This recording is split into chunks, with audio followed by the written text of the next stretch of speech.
We're hearing that Beijing could retaliate by cutting off export of critical minerals to Japan, and that could affect sectors like the automotive industry. And that's why we're hearing that Toyota has expressed their concern to Japanese officials about the impact of Japan yielding to U.S. pressure to limit the sale of more advanced semiconductor equipment to China and to limit the maintenance services that the likes of companies in Japan like Tokyo Electron could offer to China for the gears that are have already been sold to China.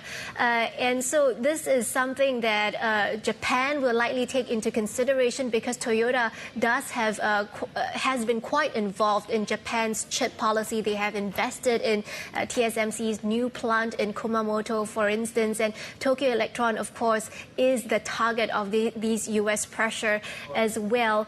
And we know that senior officials are working or in talks with Japan's officials to really look into strategies to ensure Japan's access to alternative sources of critical minerals, because the last time China had temporarily cut off Japan's access to rare earths, that was in 2010 after clashes in the East China Sea. That has really shaken up Japan's electronics industry.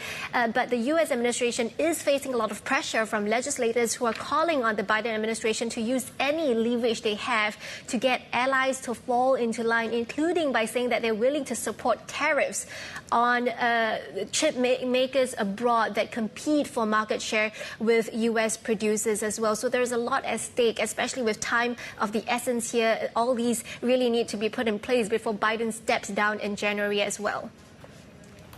It's interesting we've heard from South Korea looking for what it calls sort of carrots for the US for embracing these curbs on China. Do we see some of these trading partners like South Korea, potentially like Japan, wanting more incentives to align themselves with this strategy?